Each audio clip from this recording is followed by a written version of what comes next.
I know things seem hopeless right now, but you need to focus on you. What's something that you've always wanted to do or try but couldn't? Just jump in, give it a try. I married young to my high school sweetheart after having a baby together at age 16 and 17. I thought it was going to be all rainbows and sunshine. We were happy together all the time. He always put me first. Suddenly things changed. He joined the military, and just out of boot camp he became a different person. I wasn't good enough. I wasn't pretty enough. I didn't do enough. It started with him calling me a worthless bitch anytime a fight would arise. Then it progressed to him pushing me around during an argument, and it went on from there. I stuck around for 13 years of this behavior because I felt like I had no choice, that I would never find anyone ever again that could or would put up with me. I didn't want the relationship to end because I held on so tightly to the happy times, thinking that one day he'll realize that I can be worth it. I fooled myself for 13 freaking years. One night during an argument about finances, I was on medical leave after having seizures, and he called off work because he didn't want to stop playing on the computer. He got up and threw his computer monitor around, smashed it into a million pieces. He threw the space heater that I was using, and it hit one of our puppies, same with his computer chair. I lost it at that. How could he involve the puppies? How could he hurt them and be okay with it? I didn't care that he had just strangled me and threw me on the sofa. I cared that he hurt someone other than me. I grabbed all the pups and our 2 big dogs and left. I slept in my SUV for about a week. Just imagine 2 adult Great Danes and 3 puppies plus myself crammed into this thing. I didn't want to reach out to anyone because I was that ashamed. A few weeks prior to all of this, a friend of mine reached out to me and we began talking and catching up. I let it slip one night that I was sitting in a grocery store parking lot at 3 a.m. He asked why. I finally explained the situation, crying and not wanting any pity. He offered to let me stay with him until I could find a place of my own, and it being the middle of winter and freezing, I took him up on it. He didn't ask a bunch of questions about what had led to that. He just let me stay and gave me some space. I don't know what happened. I didn't even realize anything was happening until one day I was looking at houses and found one in my price range that would allow for dogs. I excitedly told him about it, and he looked almost hurt and asked if I wasn't happy with him there. I was confused at first, but realized that over the past few weeks, we had spent almost every day together talking, laughing, and I will shamefully admit, we were intimate too. We ended up having a discussion on it, and while we agreed I was in no place to start dating right away, we did feel something. 10 months later, we're beyond happy together. We have a great blended family, his 4 plus my 2. He takes great care of all of my needs. I think I take care of his as well. I really didn't think I'd ever find this again, though. I thought I was damaged goods. There's always hope, even in the darkest of times, when you feel your lowest and most alone. Something or someone will come along and light your way.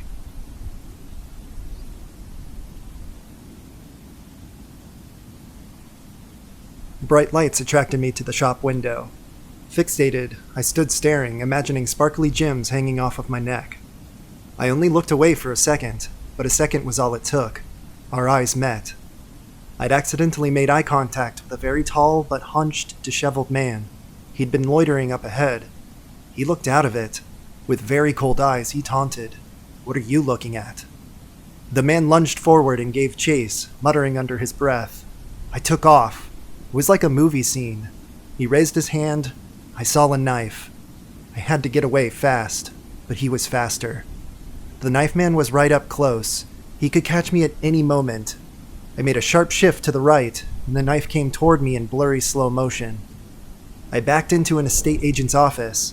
As I leaned away, the knife man slashed at my neck. Blood ran down my throat. God only knows how much deeper the slash would have been if I hadn't pulled back. Someone in the office wanted to call the police. I wanted to cry, but I didn't know how. Instead, I laughed hysterically. I shook my head. No, I just want to get out of here. I was so embarrassed. If the police came, everyone would know. Everyone would know how bad a person I was. 17 at the time, and feeling so ashamed, I hid what happened. I believed bad things happened to me because I deserved it. As a child, at age 7, I was physically beaten with a leather belt for lying about eating some food. I still have a 3-inch scar where the belt caught me. My father had never done that to anyone in the house, and he never did it again. Still, I bled, humiliated and ashamed. My mother, on her return from work, said I deserved it. When I was 11, someone came to live in our home who bullied me and sexually abused me most nights for years. As an adult, I discovered he'd given me crabs, but as a child at the time, I thought God was punishing me. I felt ashamed, unworthy. I had no one to talk to, not even my mother. She was often depressed, and her painful words ran through my mind. Having children is the worst thing I've done in my life. After the knife attack, I continued suffering in silence. I had but one tiny haven of hope. That was my inner voice. Though small, she somehow believed things could get better. Instead of dealing with my feelings of unworthiness, I became obsessed with becoming a success. I met a businessman, Derek.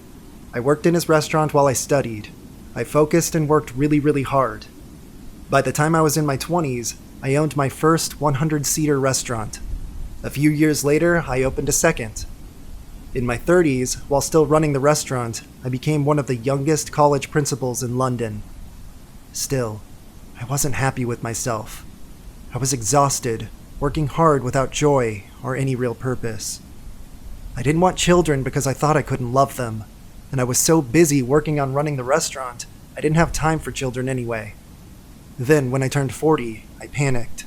I wanted a baby after all, and I got pregnant.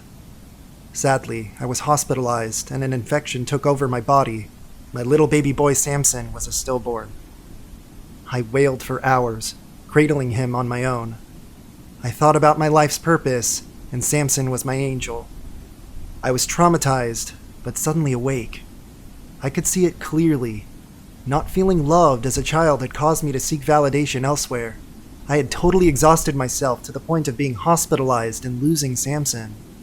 I was finally ready to release all of these emotions. Anger, resentment, grief, and loneliness stored inside of me. I studied and learned all I could about changing my thinking in life. I reprioritized.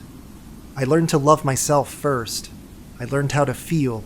I learned that I had to self-parent if I ever was going to be a loving parent myself. By the time I was pregnant with my second son, I'd learned how to love and mother him to independence. I had made some real-life changes, selling the restaurant and choosing to spend quality time with myself and my son. I was living the happy, purposeful life I deserved. Unraveling my trauma taught me just how resilient I am.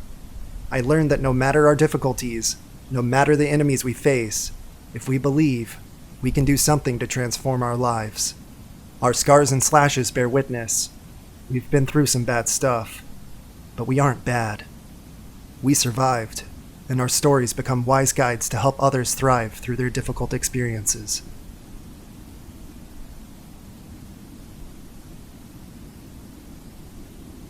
I left home with nothing except my 3-year-old daughter, a stroller, and a bag of clothes. I had to leave. Francis, my partner, and I were both ticking time bombs. Neither of us had been prepared for the trauma of giving up a 21-year heroin and methadone addiction. I perspired, lost sleep to nightmares, ached and cramped all the time. Francis acted out in crazy ways, at first with a knife, then a rolling pin, then his fist. I feared if I didn't leave now, somebody was going to end up dead. I had no phone, no car, no money, and no friends. My hair and teeth were literally falling out. My skin bled, and I constantly scratched at my scabs. I only weighed 50 kilograms, and my nerves were shot to the point my hands shook continually. My daughter, Grace, and I had nowhere to go. I was a walking wreck and carried the heavy weight of shame and guilt. We were eventually placed in a refuge. The pain I felt was so deep, I couldn't sleep because I couldn't stop weeping. Finally, exhausted, I took antidepressants one after the other, hoping that I would go to sleep and never wake up again. But I did wake up. I wanted to die, but God had other plans. A week before Christmas Day 2006, through a course of unexpected happenings, I took Grace to a church in Darlinghurst. I sat about 10 rows from the front of the church, eager to hear a message of comfort. Suddenly, right in the middle of his sermon, the preacher called out, "Do you want to be made whole? Do you want to be made whole?" Tears welled up in my eyes.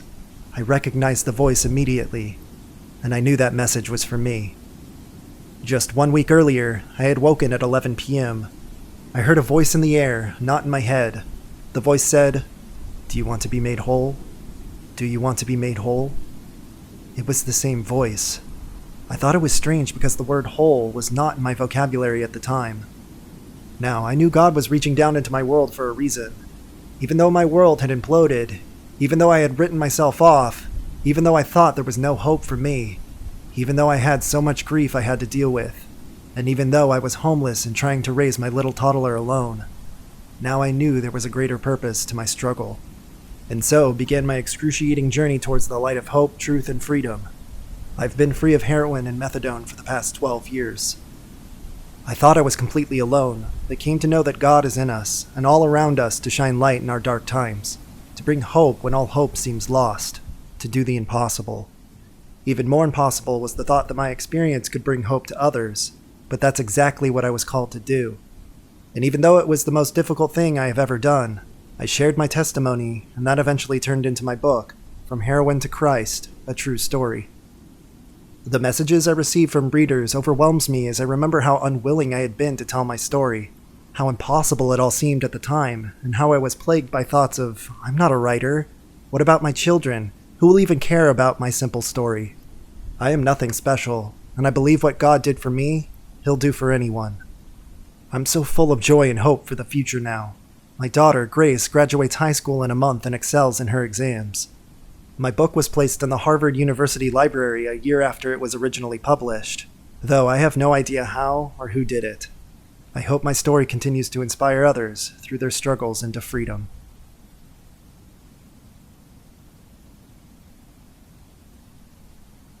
My family keeps a good things jar on our kitchen table. I have small cut pieces of paper and a pen handy so that anyone who comes through my kitchen, including friends and family, is free to write down something good that has happened to them recently. Each year at Christmas time, we empty the jar and take turns reading aloud all the good things that happened that year. Some are funny, some are serious, and some just give hope. Over the past 12 months, it's been especially important for us to draw hope by noticing the good things that show up in our lives. It's been a challenging year for many, including my family. Like many others around the globe, when the COVID-19 pandemic began, it was one of the most terrifying things I could have imagined.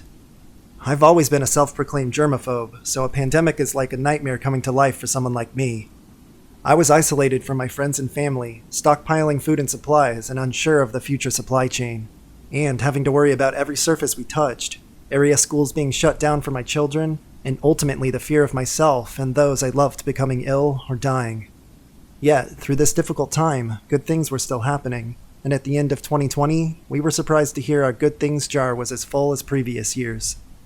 While they may not make sense to those outside our family, here are just a few random things from the 2020 good things jar. Quarantine, day 29, $2,000 worth of stockpiled groceries, and still my children say there is nothing to eat. I'm so thankful for the pure love of little children. It's the best thing on earth. Mom and I kayaked with dolphins at New Pass today. My family threw me the best surprise birthday car parade ever. Even though Grandma is in chemo, she kicked the sickness. COVID-19 will flee my lungs once it sees my 4-day Smarty Pants complete non-GMO children's multivitamin. Going through all of these made me laugh all over. They're all about celebrating the little things each day has, as well as the big life-changing events. My good things jar is like a jar of bottled hope. The little messages remind us that we can always expect good things to come our way, even during the most difficult of times. And at this time especially, when we all could use a little hope, I encourage you to create your good things jar today.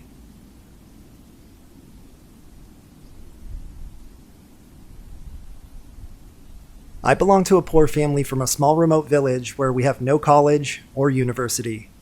After completing grade 10, my father came to me with some bad news. Son, I'm sorry.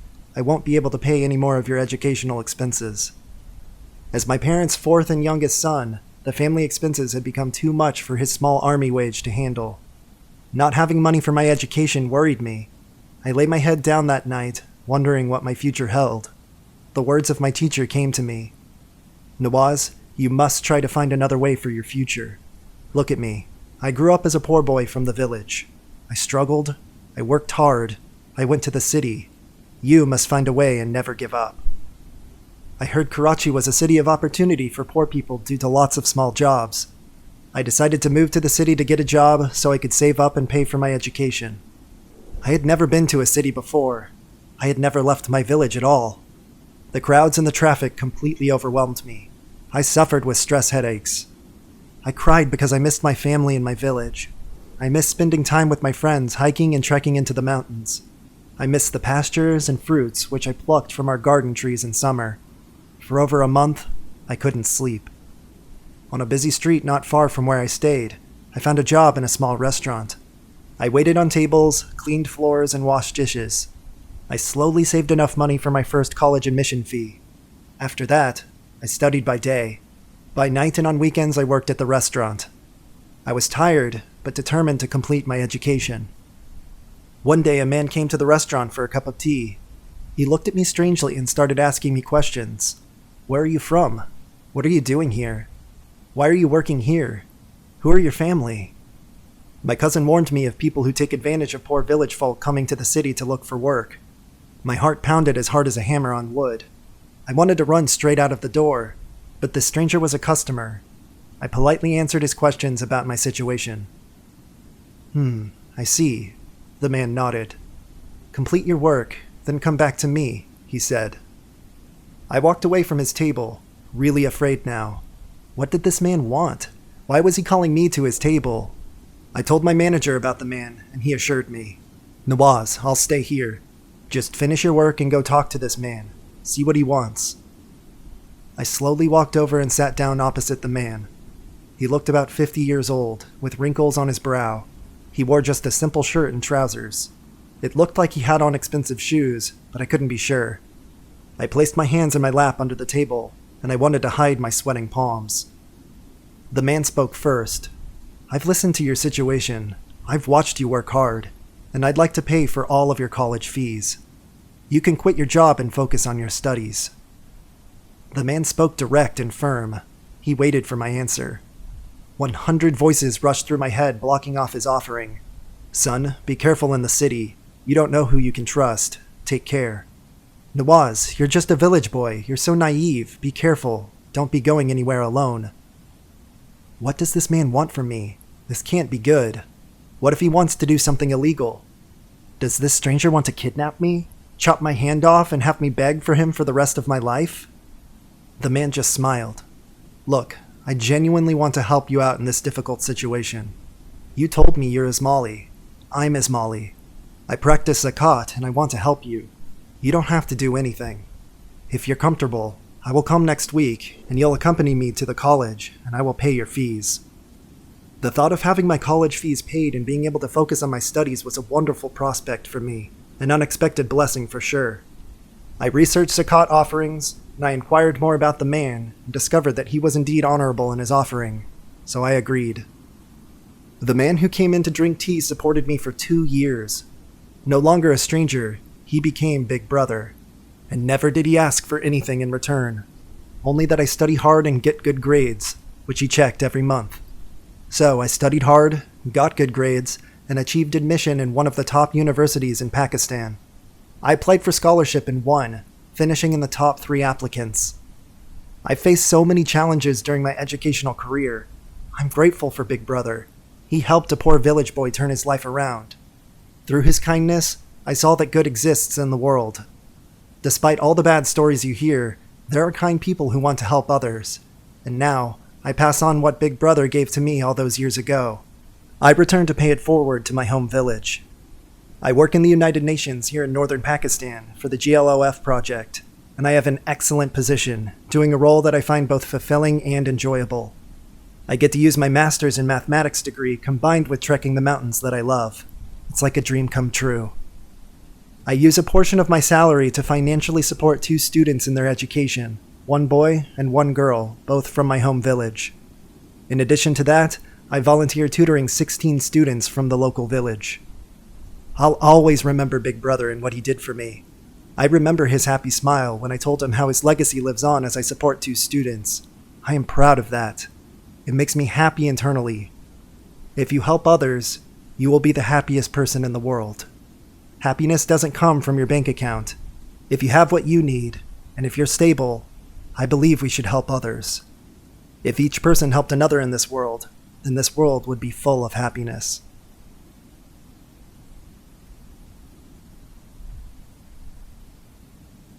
"14 years young, yet convinced I must be dying.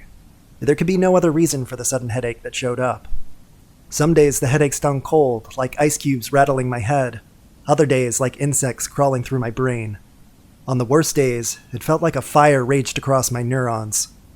Whether I drank gallons of water or dosed up on painkillers, the headaches continued relentlessly. Feeling scared, I tried to get help. I was alone, still at boarding school in Uganda. Who could I turn to? I couldn't tell my mother. She had been aloof since childhood. She was not a quote, mommy, as I like to call the caring mothers of my friends. Jealous, I wished my mother could be like theirs. Many times I spoke to one of the hostel wardens. She arranged for my father to take me to the hospital. Time and time again, the doctor's consolation ended the same way. "You're stressed. Take these pills. You'll feel better soon." When the headaches persisted, the hostel warden accused me of playing tricks with her, saying my headaches were just an excuse to avoid classes. Eventually, Dad suggested a brain scan. My heart raced. Strange sensations ran down the left-hand side of my body. Tingling hands and feet heated me up like fire ants running under my skin. I was certain the scan would reveal a brain tumor. I felt it would all be over soon. I cried to Jesus to save me. Fortunately, the results came back clear. No brain tumor, but now, with the results clear, not even my father would believe my suffering. So, I resolved to suffer alone. For 8 years, my symptoms persisted. Each year, they worsened. That is until one Monday morning, a morning that I'll never forget, the morning my healing began. I was now 22 years old. Not ever giving up hope for answers, I booked an appointment with a cardiologist. As I walked into the examination room, a kindly spoken doctor named Barbara greeted me warmly. I told her of my symptoms, and after checking my ECG was normal, Dr. Barbara sat in front of me. She looked at me and said, "Lydia, don't tell me you've had anxiety all this while." I looked right back, confused, and said, "Anxiety? What's that, doctor?" Dr. Barbara explained the symptoms of an anxiety disorder. She told me how the anxiety disorder could be triggered and what was happening in my mind and body. Most importantly, Dr. Barbara assured me I wasn't going to die from anxiety disorder. From that day, I started to learn more about the effects of long-term stress and anxiety. I delved into my past story, and in doing so I recognized a difficult childhood had taken a toll on me, as it does for many people in the world today. As a baby, my mother decided to give me up for adoption. If it wasn't for my grandmother saying, "Over my dead body," and practically raising me herself, my mother would have given me up. My father tried to be there for me, but my parents ended up separating. Dad paid my dues, he bought me whatever he could afford, but he was always struggling himself and never fully present. I reflected on the absence of my parents and the constant yearning of their presence. With self-reflection and inner questioning, I realized I held resentment in my heart.